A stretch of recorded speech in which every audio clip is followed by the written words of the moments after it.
Robinson has violated the Texas Public Information Act by failing to fully comply with the act as set forth in the attached open records request of September 29, 2006. Mr. Robinson has violated his duties and responsibilities in regards to separation of the appraisal district from the Appraisal Review Board. Careful review of the videotape of the HCAD Board of Directors meeting of June 18, 2008, and the many other tapes already in the hands of the 5 governor-selected members of the BTPE are self-evident proof that Mr. Robinson has promoted the brotherhood in other ways, failed to separate his employees and their influence. The videotape can be viewed where Mr. Robinson is overseeing an ARB meeting where his police eject a public speaker before the signed-in taxpayer can speak. Then on tape he instructs the ARB attorney. Dr. Maria Mirandi's affidavit and that tape are truth. We now have comments from the public.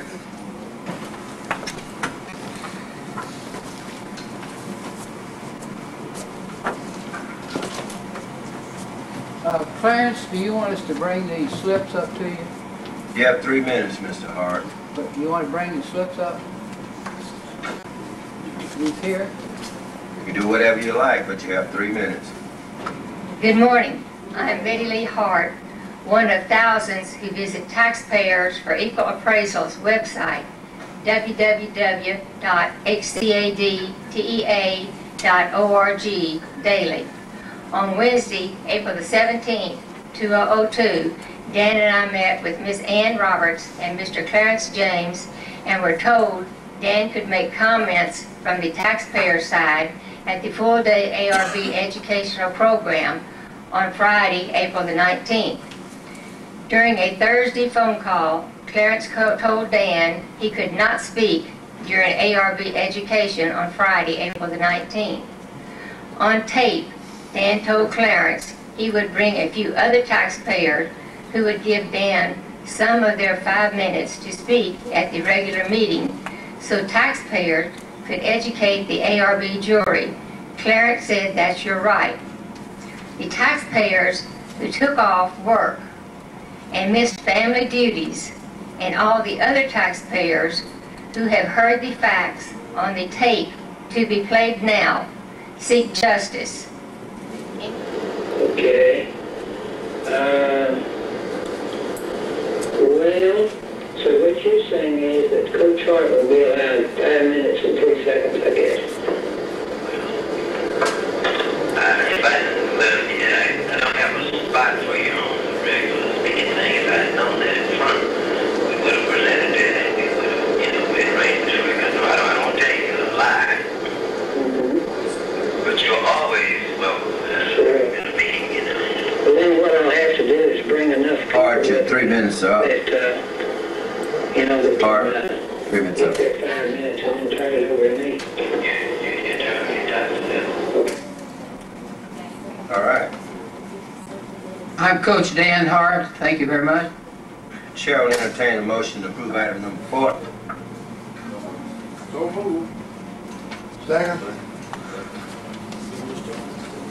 I can't speak. Your 3 minutes are up. I spoke then. I You was just a said speaker. it. I was a I'm not speaker. talking to you. Did you just tell him his 3 minutes Am I is allowed up? to speak? Mr. James? Chair will entertain a motion. Sir? 3 minutes up.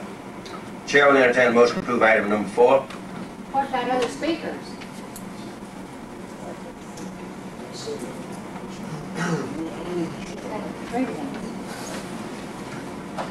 So moved. Second. It has been moved and second to approve the panel decision for formal hearing. There's other Con- speakers. Sir? Maria, come on up, please. Did you want to speak for the public, ma'am? Yes. Come up, you have 3 minutes. Thank you. aware of how these values come about and what goes into making these decisions, because as a scientist and I deal with facts and figures and so forth, I cannot figure it out. And I understand that the district use models. I use models too. Yeah. The one thing. Your time is up. Okay, thank you. Just real quick, you know, as far as public comment is concerned, it's really designed for members of the public to approach the ARB and not to bring specific issues or specific properties. There is a taxpayer. Mr. Robinson has violated Section 5.07 of the Texas Property Tax Code by his illegitimate 25.19 Ls that in many ways destroy and confound ratio studies that grade his appraisal work.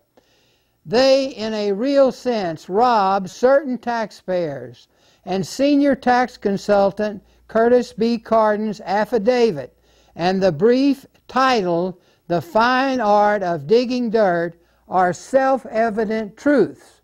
Eric Caposta, we appreciate very much his offer to read the sworn testimony of Curtis Cardin. Curtis Cardin for many years was a senior tax consultant in the Harris County Appraisal District area.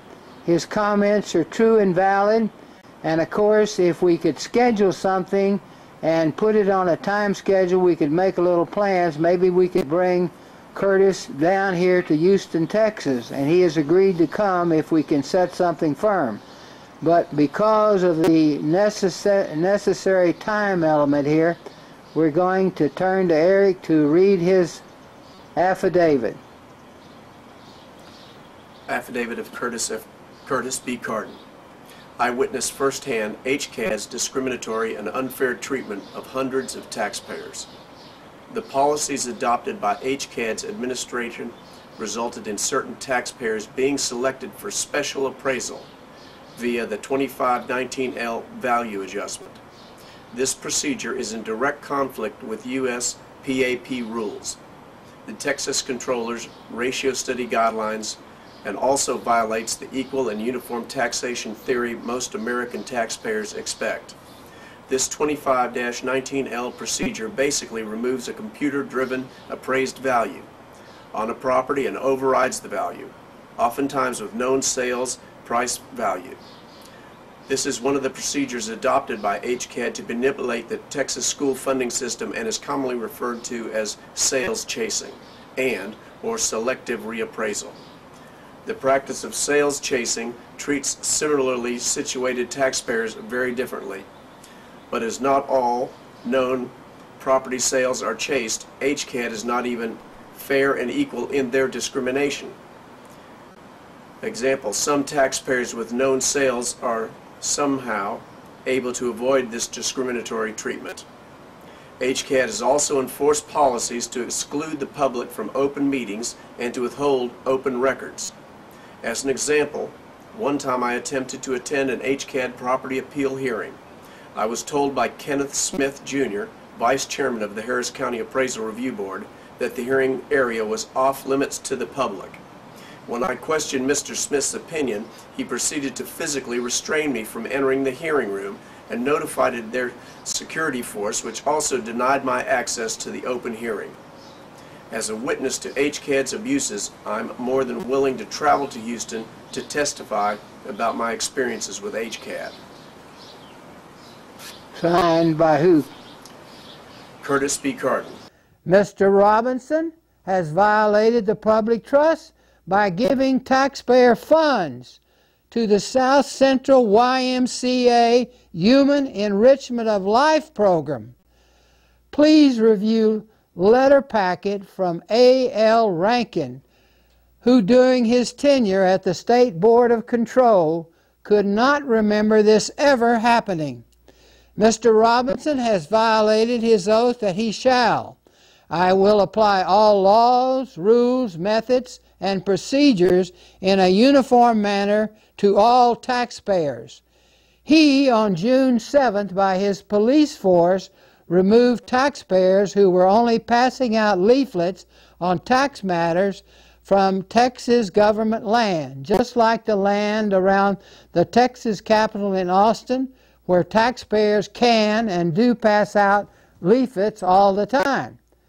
He, on August 25th of that same year, permitted and welcomed a political candidacy media kickoff event on that same public land. Why?